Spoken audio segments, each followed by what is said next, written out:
I think dealing with my disappointment in God has been, first of all, a lot of tears. A lot of tears. Because it's like realizing that you weren't okay when you thought you were okay. And that's what it was for me. Like I realized that I wasn't okay, and I've been convincing myself that I was okay, and I thought I was okay. I wasn't delusional. I actually thought I was okay.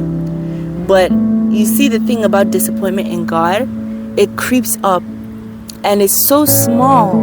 It starts off really, really small, but then it starts like poisoning other areas. And that's why you have to deal with it with God. Because if you don't, you're gonna have a meltdown. You're going to have a time where it's almost like you and God are ripped apart. When really, if you go to God about your disappointment, He's going to deal with it. He's going to mend it.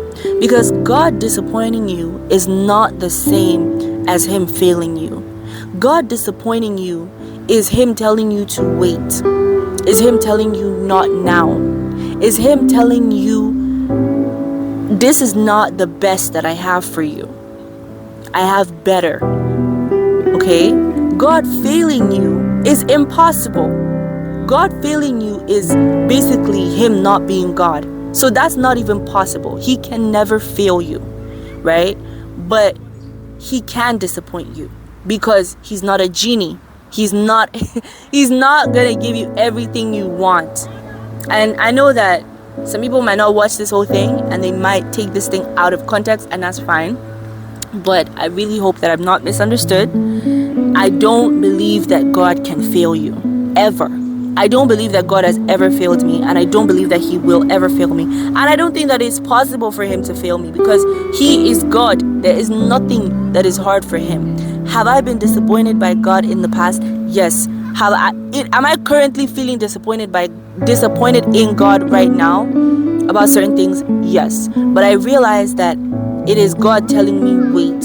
It is God telling me I am forming something in you that can handle what I want to give to you. Okay? So I really, really hope that I'm not misunderstood. But if I am, I would really hope I'm not. But it's fine. But yeah, there is a conversation of which will do we want? Is it God's will? The scary thing about praying for God's will is that it might end up being ugly at first. You know, it might end up not being what you want. One thing I've come to learn about praying about God's will is that it really is allowed to go however it goes. Like, I cannot steer it in the direction I want it to go, because there's God's will and then there's my will. And I know I'm praying, God, let your will be done. But at the back of my mind, I'm like, God, if you can just do this, I would be really, really grateful.